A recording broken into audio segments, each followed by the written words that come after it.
السلام علیکم فرینڈز، کیسے ہیں آپ سب؟ امید ہے سب خیریت سے ہوں گے اور اپنی زندگی میں بہت خوش ہوں گے۔ فرینڈز، آج میں آپ کے لیے لے کر آئی ہوں سلطنت عثمانیہ کے اس عظیم جنگجو کی کہانی جس نے اس عظیم سلطنت کی بنیاد رکھی۔ جی ہاں دوستو، بات ہو رہی ہے یہاں ارطغرل کے چھوٹے بیٹے عثمان غازی کی۔ ویڈیو آگے شروع کرنے سے پہلے نئے آنے والے دوستوں سے گزارش ہے کہ پلیز ہمارے چینل کو ضرور سبسکرائب کریں۔ ہماری ویڈیو اگر پسند آئے تو پلیز اس کو لائک کریں، اپنے دوستوں سے بھی ضرور شیئر کریں۔ تو دوستو شروع کرتے ہیں آج کی ویڈیو۔ دوستو، ارطغرل غازی کے بارے میں پچھلی ویڈیو تو آپ سب دیکھ ہی چکے ہوں گے۔ اب بات کی جائے گی ارطغرل کے چھوٹے بیٹے عثمان غازی کی، جو کہ سلطنت عثمانیہ کے بانی بھی ہیں۔ تاریخ میں آپ عثمان اول کے نام سے بھی یاد کیا جاتا ہے۔ عثمان غازی نے ارطغرل غازی اور حلیمہ سلطان کے گھر آنکھ کھولی اور وہ اپنے اوصاف اور خوبیوں میں اپنے والد سے بڑھ کے ثابت ہوئے۔ عثمان غازی نے اپنے والد ارطغرل غازی کے زیر سایہ جنگی تربیت حاصل کی اور کئی جنگوں کا حصہ بھی رہے۔ ارطغرل کی وفات کے بعد عثمان غازی امیر مقرر ہوئے۔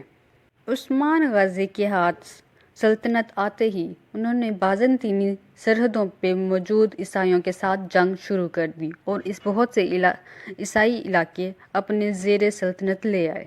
بازنطینی سرحدوں پہ موجود عیسائیوں سے جنگ کرنے کا مقصد یہ تھا کہ وہ سلجوقی سلطنت پہ حملہ آور ہوتے تھے اور اس کے بدلے میں سلطان کے حکم پر عثمان ان پہ حملہ آور ہوتا اور وہ کبھی بھی کوئی جنگ نہ ہارا تھا۔ دوستو، عثمان غازی کی پہلی بڑی کامیابی قراجہ حصار قلعے کو فتح کرنا تھا۔ اس فتح کے بعد سلطان نے خوش ہو کر ان کو وہ قلعہ وراثت کے طور پر دے دیا اور ان کے زیر سایہ بہت سا علاقہ سلطنت کے طور بھی دے دیا، جہاں پر ان کو اپنے نام کا سکہ چلانے کی بھی اجازت دی گئی۔ اس طرح سلطان عثمان غازی کے زیر صدارت بہت سی سلطانی چیزیں آ گئیں۔ یوں بازنطینی دشمنوں کو بھی پتہ چل گیا کہ ان کا مقابلہ کسی آسان حریف سے نہیں ہے۔ دوستو، 1299 میں عثمان نے اپنی خود مختار حکومت کا اعلان کر دیا۔ دوستو، 1300 میں تاتاریوں کے حملے سے سلجوقی سلطنت، جو کہ پہلے ہی بہت کمزور ہو چکی تھی، اب اس کا خاتمہ ہو گیا اور یوں سلطان عثمان نے اپنی خود مختار سلطنت کا اعلان کر دیا۔ اس کے بعد عثمان نے ایک کے بعد دیگر تمام فتوحات خود مختار حکمران کے طور پر کیں اور ہمیشہ جیتتا چلا گیا۔ دوستو، یہاں پر یہ بات بہت اہم ہے کہ سلطان عثمان کا مقصد صرف دوسری سلطنتوں کو فتح کرنا نہیں تھا، بلکہ وہاں پہ مظلوموں کی مدد کرنا اور اسلام کا پرچم بلند کرنا اور ہر طرف اسلامی تعلیمات کا بول بالا کرنا تھا۔ بہت سے ترک سردار جو عثمان کی اس تمام فتوحات سے بے خبر تھے، انہوں نے اس کے خلاف بغاوت بھی کی، لیکن عثمان نے اس وقت انہیں کوئی جواب نہ دیا، لیکن وقت نے ان کو بہت اچھا جواب دیا۔ دوستو، یہاں پر یہ بات زیر بحث لانا بہت اہم ہے کہ عثمان غازی کے ہاتھ اپنے سگے چچا دھندار کے خون سے رنگے ہوئے ہیں۔ جی ہاں دوستو، یہ سچ ہے کہ عثمان غازی نے اپنے سگے چچا کا خون کیا۔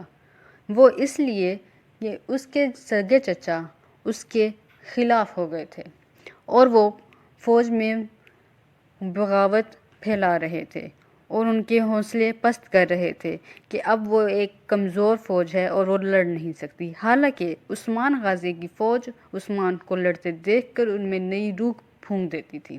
دوستو، عثمان غازی کی ایک کے بعد دیگر فتوحات تو ہم سب جان ہی گئے ہیں۔ اب ان کی موت کے بارے میں دو مختلف روایات تاریخ میں ملتی ہیں۔ کچھ روایات کے مطابق بروسہ کی فتوحات کے وقت وہ بستر مرگ پہ تھے اور بروسہ فتح ہونے کے بعد ان کی وفات ہوئی۔ مرنے سے پہلے انہوں نے اپنے بیٹے اورحان کو ایک طویل وصیت کی، جس میں انہوں نے اپنے بیٹوں کو یہ سمجھایا کہ انصاف، شجاعت اور اللہ کے سامنے جھک کر ہی ہر کامیابی اور ہر فتح حاصل کی جا سکتی ہے۔ اگر یہ سارے اوصاف اس نے کھو دیے تو وہ کبھی بھی ایک کامیاب حکمران نہیں بن سکے گا۔ مزید انہوں نے اپنے بیٹے کو یہ تنبیہ کی کہ کبھی کسی مظلوم پر ظلم مت ہونے دینا۔ دوستو، سلطان عثمان میں وہ سب اوصاف پائے جاتے تھے جو کہ ایک بانی کے لیے ضروری ہیں۔ یہ تھی آج کی ہماری ویڈیو۔ امید ہے آپ کو بہت پسند آئی ہوگی۔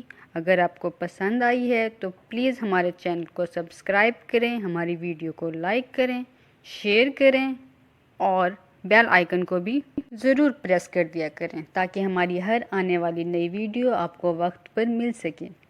دوستو، اب آپ اپنی ہوسٹ کو اجازت دیں، ملتے ہیں ایک نئی ویڈیو کے ساتھ، ایک نئے ٹاپک کے ساتھ۔